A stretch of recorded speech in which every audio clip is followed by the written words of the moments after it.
Olá a todos e a todas, sejam bem-vindos a mais um vídeo. O meu nome é Pedro Rodrigues Ribeiro, eu sou psicólogo e hoje eu gostaria de fazer um comentário por causa de uma coisa que eu assisti, uma publicação, aliás, sobre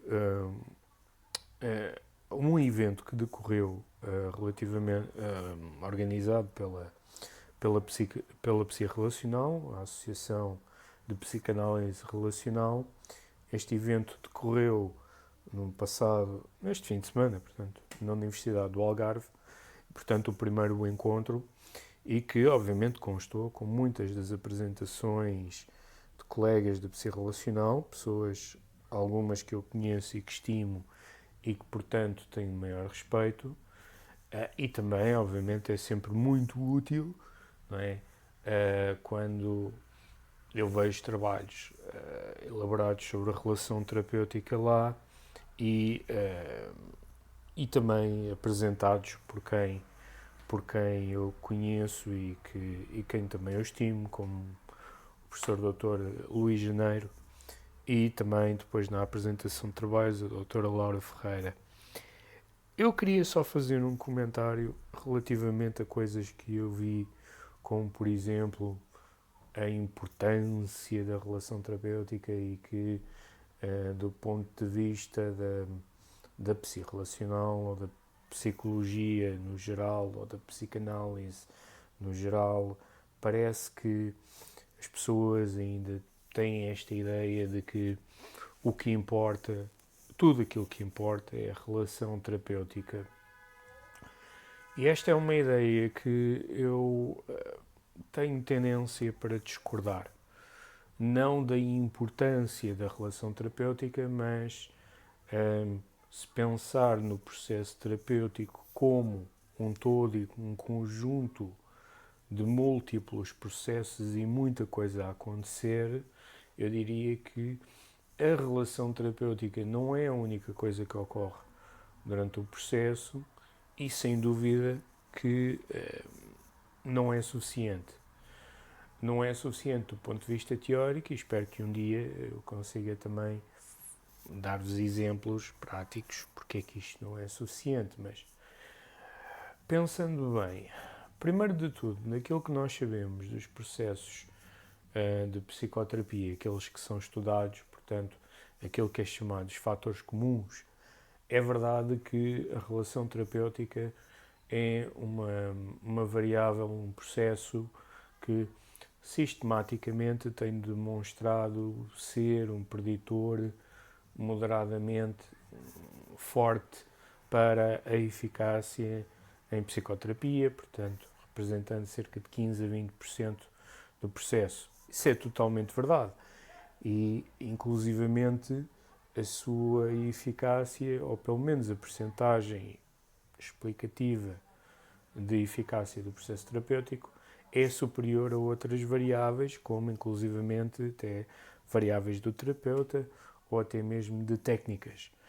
No entanto, por mais forte que a relação terapêutica seja, ela ainda não suplanta as características do paciente, portanto, as contribuições do paciente, que são cerca de 30%, e depois ainda um conjunto de variáveis inexplicáveis no processo de terapia que ocupam cerca de 30 a 35% também. Ou seja, o que eu quero dizer aqui é que existem aspectos que são tão relevantes quanto a relação terapêutica. E eu arrisco-me a dizer que se a relação não for ajustada àquilo que são as características do paciente, então a relação não será boa, assim como o processo de psicoterapia também não será bom. Não é? Depois, também é importante pensarmos que, embora estes processos sejam, hum, sejam eles próprios explicativos, não é?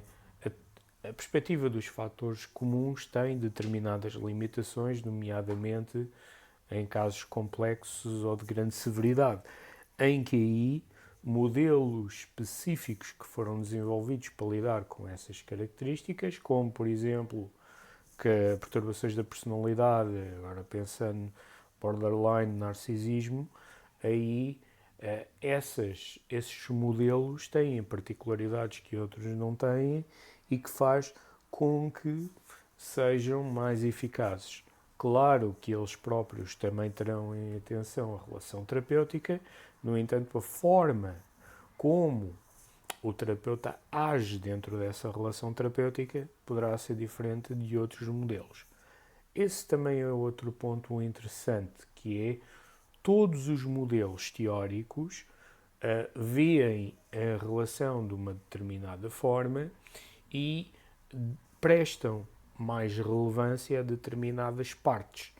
Por exemplo, se pensarmos no conceito da aliança terapêutica de Ed Bourdain, a postura colaborativa que é estabelecida entre paciente e terapeuta assente em 3 componentes: estabelecimento de um vínculo afetivo, negociação de objetivos da terapia e também das tarefas que são necessárias para alcançar esses objetivos, veremos que diferentes modelos têm em consideração diferentes componentes deste modelo de aliança terapêutica.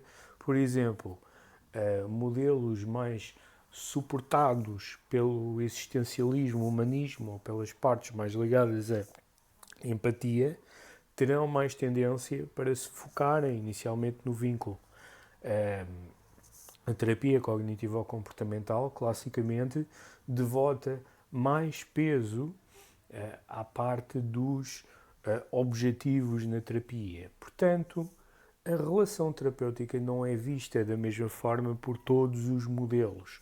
Logo, terá também ela própria diferentes pesos e diferentes medidas. Outra coisa que também é muito importante pensar é como é que nós definimos a relação terapêutica.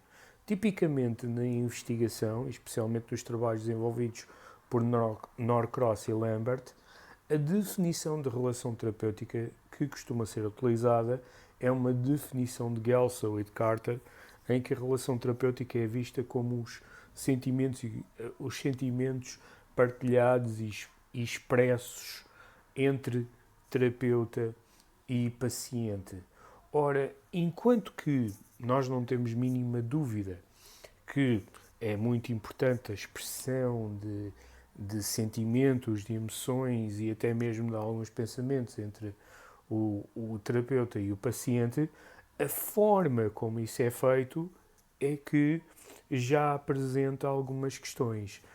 Tanto que, ao longo dos anos, uma multiplicidade de construtos relacionais e formas de medida foram criadas para então poder explicar como é que isso é feito.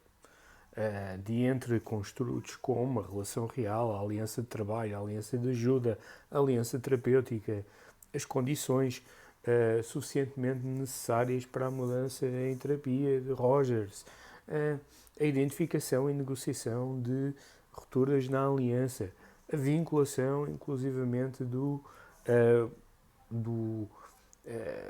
cliente ou do paciente ao terapeuta, até mesmo inicialmente processos de transferência e contra-transferência. Há uma multiplicidade de construtos relacionais que estão aqui em causa e que muitos deles se sobrepõem, outros explicam apenas determinadas facetas da relação. Portanto, quando nós queremos ver e medir a relação terapêutica, é importante que juntemos vários puzzles ou várias componentes. Nenhuma explica inteiramente a relação terapêutica. Não é? Há toda uma multiplicidade de construtos aqui em volta. E finalmente, uma coisa que eu também acho que é muito importante tem a ver com a maneira como isso é feito por parte do terapeuta. Ok, é importante sermos relacionais, mas mas como é que o fazemos?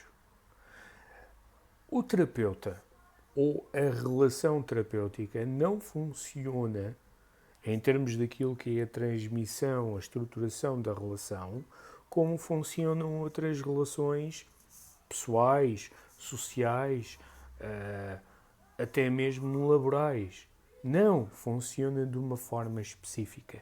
E aí podemos recorrer, por exemplo, às condições de Rogers, à empatia, à congruência, à genuinidade, à aceitação positiva e incondicional, uma maior atenção a processos de transferência e contra-transferência, uma maior necessidade de feedback, uma atenção a sermos responsivos àquilo que são as necessidades e características do paciente em tempo real.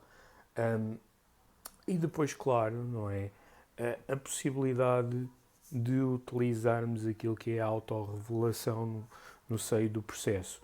E tudo isto são movimentos, embora relacionais, não deixam de ser movimentos técnicos, no sentido de tarefas, ao qual o terapeuta executa à medida que são necessárias de acordo com as características do paciente e também de acordo com o momento em que a relação se encontra.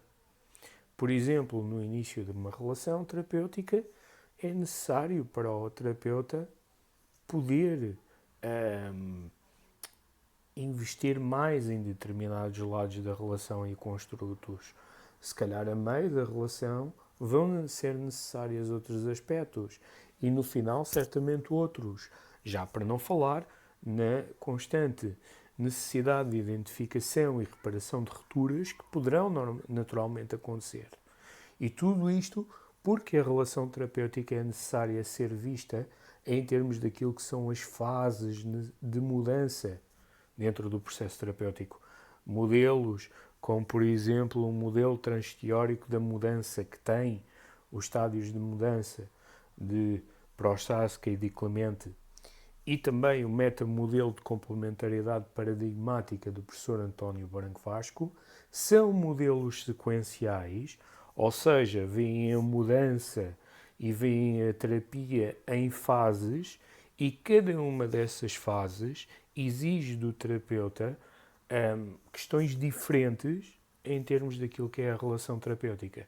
Portanto, com isto eu quero dizer o seguinte: a relação terapêutica é importante, a relação terapêutica deve ser trabalhada em terapia, deve ser nutrida em terapia. No entanto, se pensarmos única e exclusivamente na relação para o processo de psicoterapia, então não vamos ser tão bem-sucedidos quando pudéssemos ser em termos de eficácia do processo, porque realmente a relação pode não ser suficiente para possibilitar as mudanças a todas as facetas ou inclusivamente a todos os objetivos que sejam trazidos por parte dos pacientes. Até uma próxima.